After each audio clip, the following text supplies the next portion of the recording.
जी good morning. स्वागत है आपका सरस्वती ऑनलाइन क्लासेस में। और अपने थर्ड चैप्टर के प्रश्न उत्तर चल रहे थे, तो शुरू करते हैं। 8 क्वेश्चन हो गए थे, 9वां क्वेश्चन। ठीक है बेटा, चलिए शुरू करते हैं। 9वां क्वेश्चन क्या है देखते हैं। राणा कौन है? Question number 9 chapter Rana. तो गर्मियों के लिए क्या करना है? कपड़े खरीदना है। गर्मियों के लिए कमीजें खरीदना चाहता है। कमीजें खरीदना चाहता है। राणा जो है, राणा नाम का लड़का, और गर्मियों में पहनने के लिए कमीज यानी शर्ट खरीदना चाहता है। उसे सूती होते हैं, एकदम पतले बारीक कपड़े होते हैं, तो सूते कमीजें खरीदनी चाहिए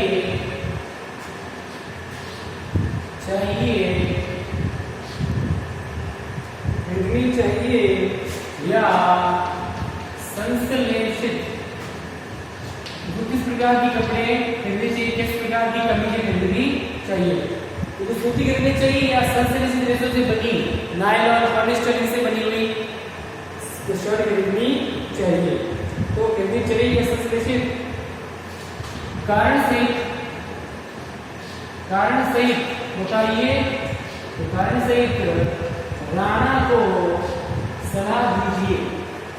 राणा को सलाह देनी है कि राणा कौन कैसे कपड़े खरीदे, कैसे शर्ट खरीदे, सूती खरीदे या फिर संश्लेषित रेशों के। सलाह राणा को सलाह दीजिए। तो राणा को हम सलाह दे रहे हैं, तो उत्तर में लिखेंगे सूती कपड़े जो होते हैं, सूती कॉटन के बने होते हैं, बीच में खाली जगह होती है, थोड़ी छेद होते हैं, तो छिद्र युक्त होते हैं। सूती कपड़े छिद्र युक्त होते हैं, होने के कारण उनके अंदर से हवा आर पार होती है, पसीना जल्दी से सोखते हैं। सूती कमीज जो है और संश्लेषित कमीज से सूती कमीज बहुत अच्छे होते हैं। पसीना सोखते हैं, हवा आर पार होती है, छिद्र युक्त होते हैं और जल्दी सूख भी जाते हैं। संश्लेषित रेशे जल्दी सूखते भी नहीं है, गर्मी इनसे सहन नहीं होती। गर्मी आएगी तो गर्मी में गर्म हो जाएंगे, आपको बहुत ज्यादा गर्मी लगेगी। पसीना जो इतना है उतना का उतना ही रहेगा। पसीना भी ये संश्लेषित रेशे नहीं सोख पाते, इसलिए हम राणा को हम सूती कमीज लेने की सलाह देंगे। क्यों देंगे? क्योंकि और डैश लगा देंगे। तो पहला कारण, क्योंकि सूती कपड़े छिद्र युक्त होते हैं, बीच में छिद्र होते हैं, खाली जगह होती है, छिद्र युक्त होते हैं। दूसरा है सूती कपड़े पसीने को सोखकर कपड़े को गीला नहीं होने देते। पसीने को सोख लेते, कपड़ा गीला नहीं होने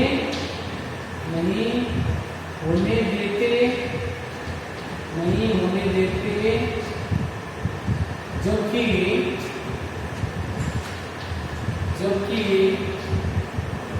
जो ये संश्लेषित रेशे हैं या संश्लेषित रेशे से बने कमीज पसीना नहीं सोख पाते।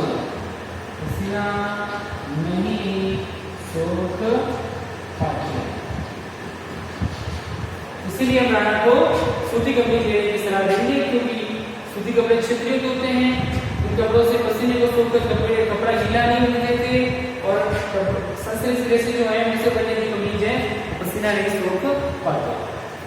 ठीक है, तो दसवां क्वेश्चन कंप्लीट, फिर दसवां करते हैं। उदाहरण देकर प्रदर्शित कीजिए कि प्लास्टिक की प्रकृति। उदाहरण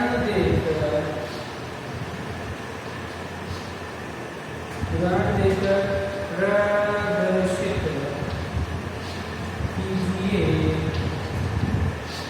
कि प्लास्टिक की प्रकृति असंक्षारक होती है। असंक्षारक मतलब जिसपे जंग नहीं लगता, जिसका संक्षारण नहीं होता। तो प्लास्टिक का असंक्षारक है। प्लास्टिक कैसा है? असंक्षारक है, इस पे जंग नहीं लगता, ये गलता नहीं है। मेन तो है असंक्षारक का मतलब इस पे जंग नहीं लगता। इसे लोहा काफी दिनों तक पड़ा रहे बाद पानी और हवा लगने के कारण लोहा जो है वो संक्षारित हो जाता है, इस पे जंग लग जाता है। लेकिन प्लास्टिक जंग नहीं लगता, इसलिए प्लास्टिक कैसा है? असंक्षारक। इसको स्पष्ट करना है उदाहरण देकर। तो पहला उदाहरण है प्लास्टिक की बोतल में रखा पानी, प्लास्टिक बोतल में रखा पानी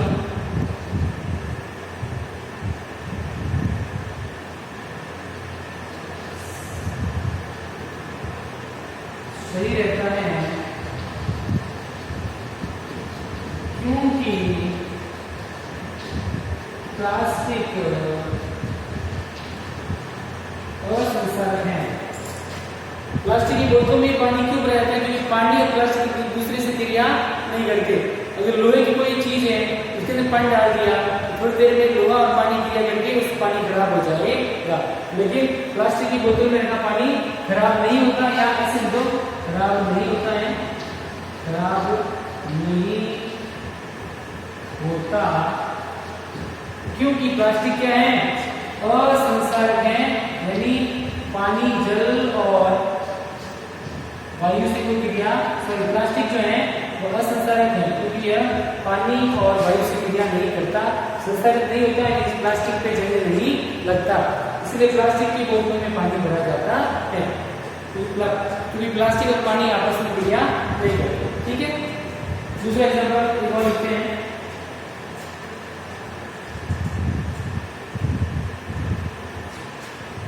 लिखो इसको क्या करवाते हैं, जल्दी से लिखो।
चलो इसको मिटा दो बेटा।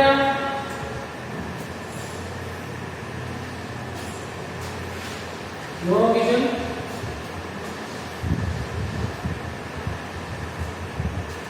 ये 10वें का आगे लिखना। दूसरा है बिजली के तार या बिजली के तारों पर प्लास्टिक आवरण चढ़ा होता है क्योंकि प्लास्टिक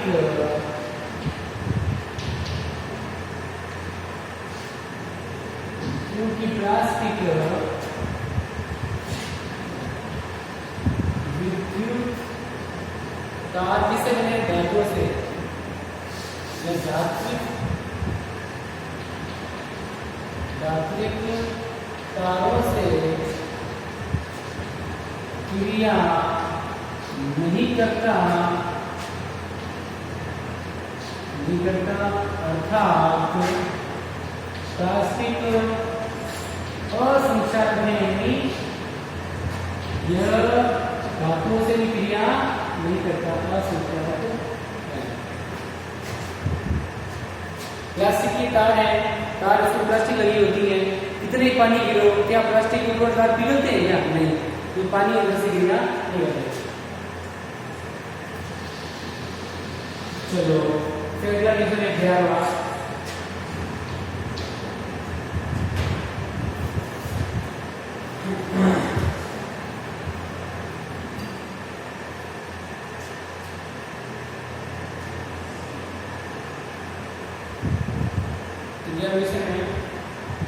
क्या दांत साफ करने के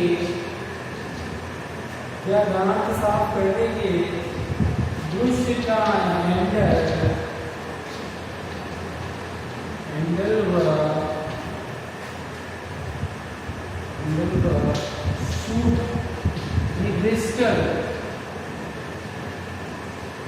ब्रिस्टल एक ही पदार्थ के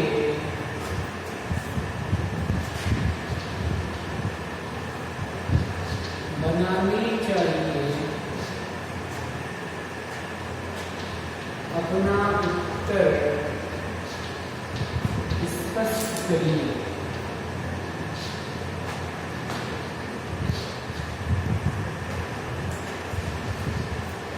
कहने का क्या बता आपको, ये जो अपन ब्रश यूज करते हैं, ब्रश में डंडा होता है, फिर आगे ऐसे इसमें ऐसे लग जाते हो। ठीक है ये तो हो गया हैंडल। ब्रश का क्या हो गया, ये हैंडल।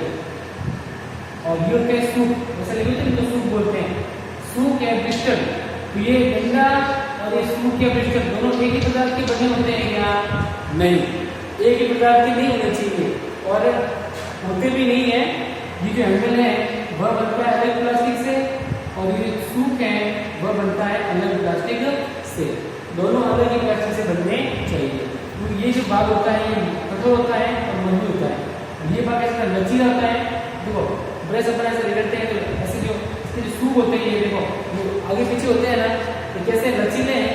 मजबूत तो ये भी है लेकिन लचीले है ना। तो ये सूप जो है वो लचीले, मजबूत और तीखे होने चाहिए। क्योंकि हैंडल कैसा होना चाहिए, ये एकदम कठोर और दृढ़ होना चाहिए तो ताकि टूटे नहीं। ये दोनों अलग प्लास्टिक से बने होने चाहिए। इसके कहने का अर्थ ये। ठीक है, चलो लिखते हैं सूप और ब्रिस्टल एक ही पदार्थ के नहीं होने चाहिए।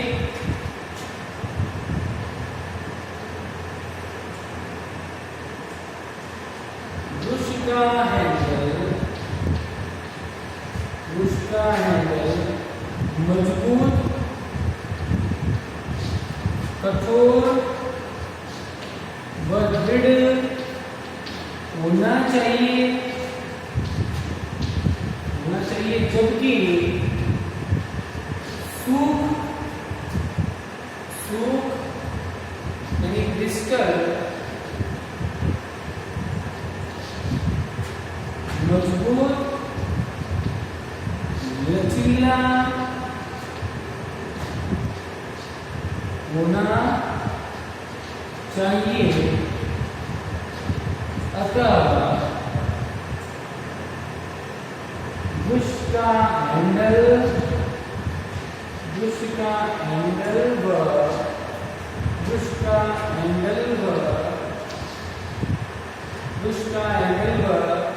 सूप अलग अलग प्रकार के होने चाहिए या अलग अलग प्रकार पदार्थों के बने होने चाहिए। ओके बेटा, चलो कंप्लीट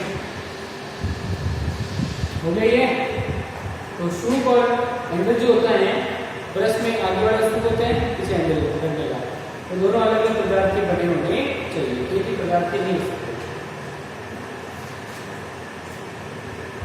लिखो फिर आगे करवाते हैं।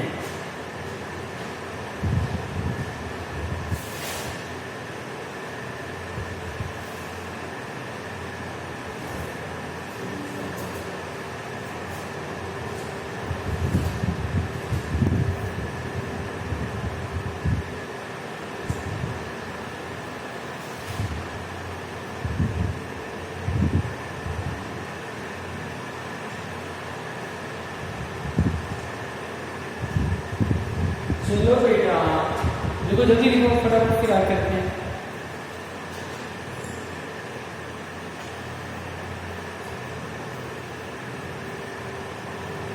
चलो इसको मिटा दो, नीचे वाले को।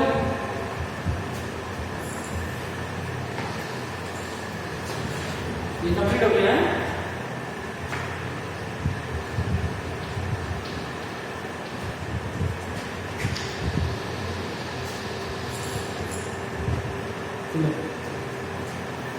नंबर 12 क्या है? जहां तक संभव हो,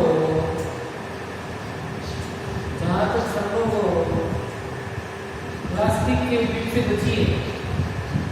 प्लास्टिक के उपयोग से बचिए। इस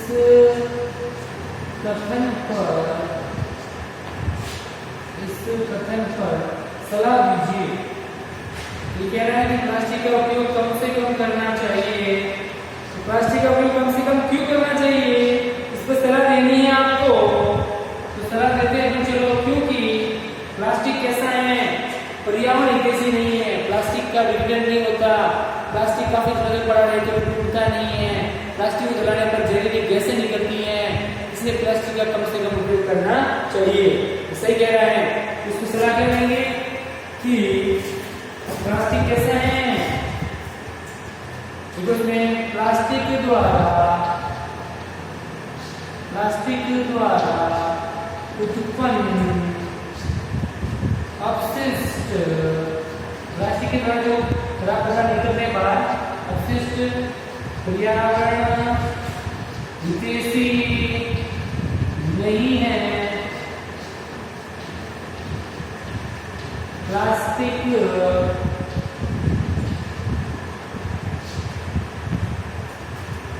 को जलाने पर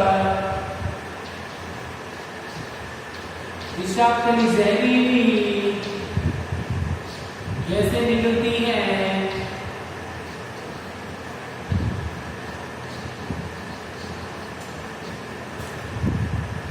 प्लास्टिक अपघटन होने में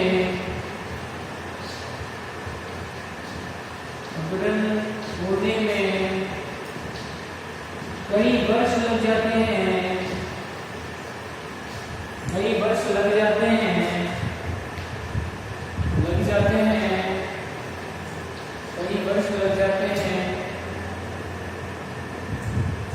प्लास्टिक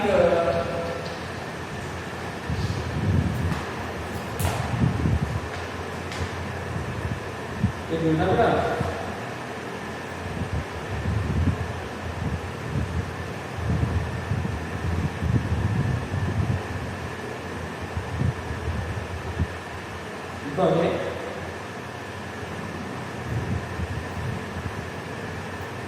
प्लास्टिक कैसा है, पर्यावरण हितैषी नहीं है, इसके अपशिष्ट ऊपर ग्रहण हितैषी नहीं है। प्लास्टिक जैसा निकलती है, प्लास्टिक में कई वर्ष लग जाते हैं। और आगे देखो, प्लास्टिक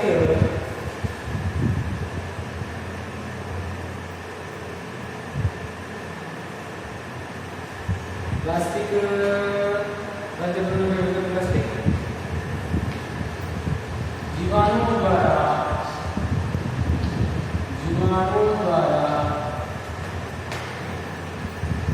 प्राकृतिक रूप से अपघटित नहीं होता, अपघटित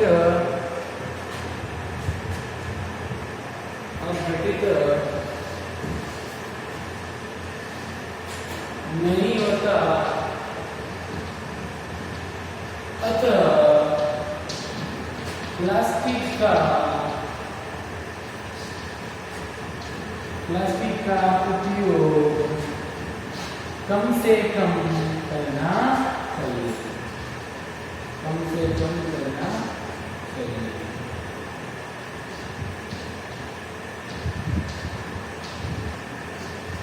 ओके, कंप्लीट हो गया ये।